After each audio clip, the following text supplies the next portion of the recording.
ولما دخلوا على يوسف آوى إليه أخاه قال إني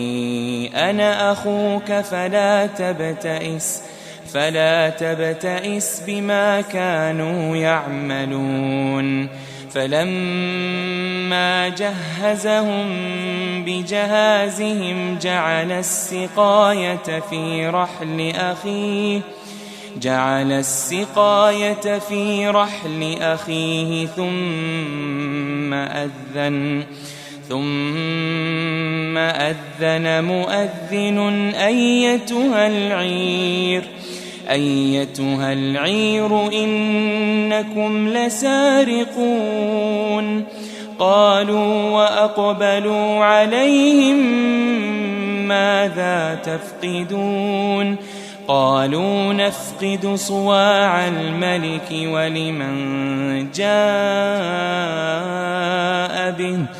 ولمن جاء به حمل بعير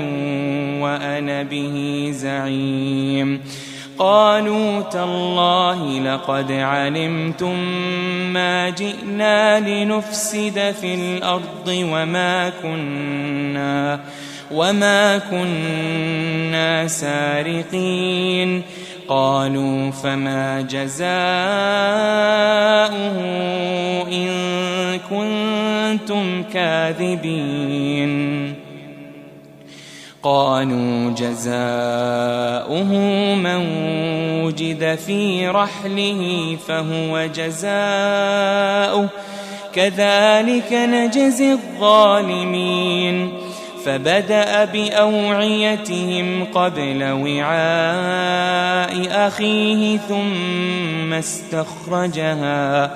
ثم استخرجها من وعاء أخيه كذلك كدنا ليوسف ما كان ليأخذ أخاه في دين الملك إلا أن يشاء الله نرفع درجات من نشاء وفوق كل ذي علم عليم قالوا إن يسرق فقد سرق أخ له من قبل فأسرها يوسف في نفسه ولم يبدها لهم قال أنتم شر مكانا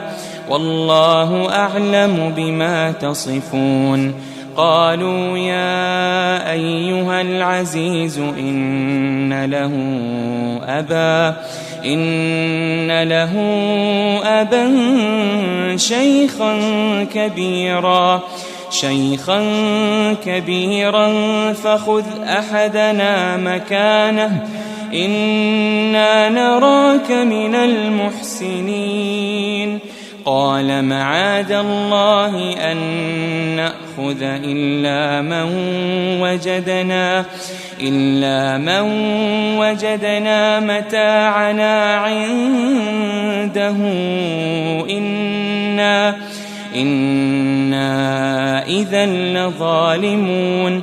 فلما استيئسوا منه خلصوا نجيا قال كبيرهم ألم تعلموا أن أباكم قد أخذ عليكم موثقا من الله ومن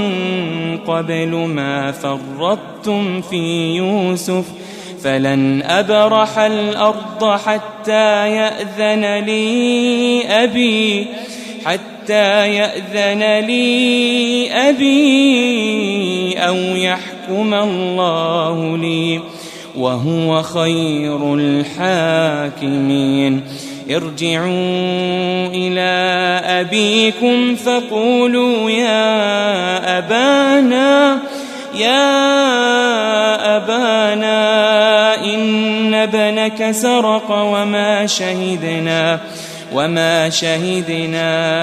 إلا بما علمنا وما كنا للغيب حافظين واسأل القرية التي كنا فيها والعير التي أقبلنا فيها وإنا لصادقون قال بل سولت لكم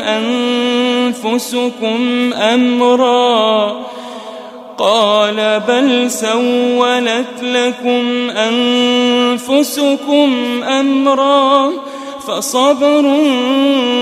جميل عسى الله أن يأتيني بهم جميعا إنه هو العليم الحكيم وتولى عنهم وقال يا أسفا على يوسف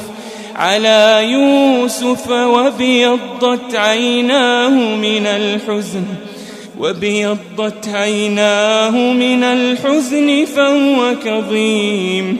قالوا تالله تفتأ تذكر يوسف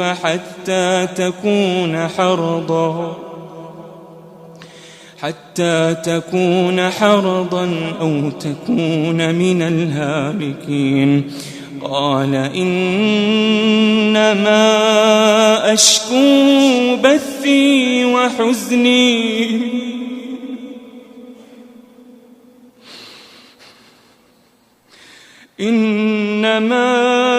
أشكو بثي وحزني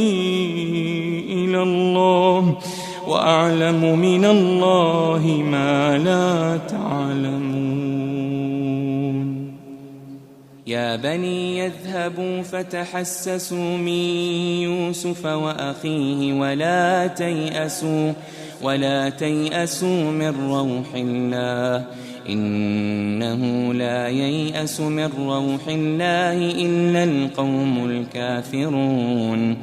فلما دخلوا عليه قالوا يا أيها العزيز مسنا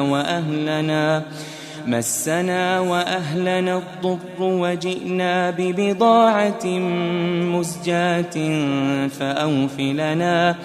فأوف لنا الكيل وتصدق علينا إن الله يجزي المتصدقين قال هل علمتم ما فعلتم بيوسف وأخيه إذ أنتم جاهلون قالوا أئنك لأنت يوسف قال أنا يوسف وهذا أخي قد من الله علينا إنه من يتق ويصبر فإن الله لا يضيع أجر المحسنين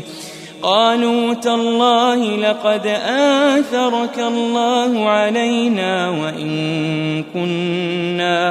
وإن كنا لخاطئين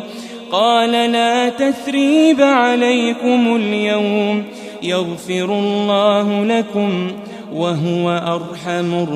الراحمين اذهبوا بقميصي هذا فألقوه على وجه أبي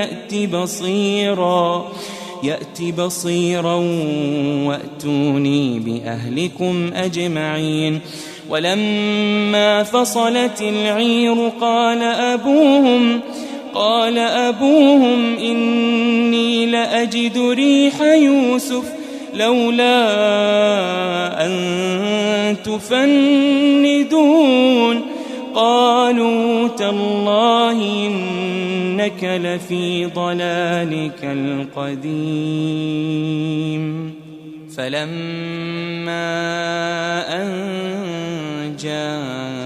البشير ألقاه على وجهه فارتد بصيرا قال ألم أقل لكم إني أعلم من الله ما لا تعلمون قالوا يا أبانا استغفر لنا ذنوبنا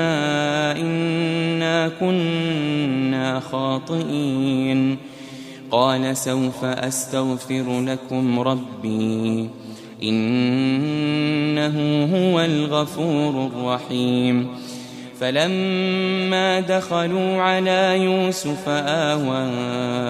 إليه أبويه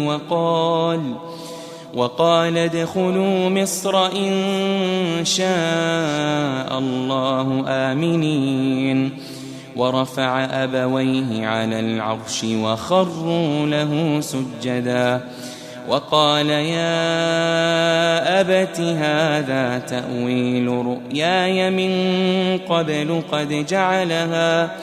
قد جعلها ربي حقا وقد أحسن بي إذ أخرجني من السجن وجاء بكم من البدو من بعد أن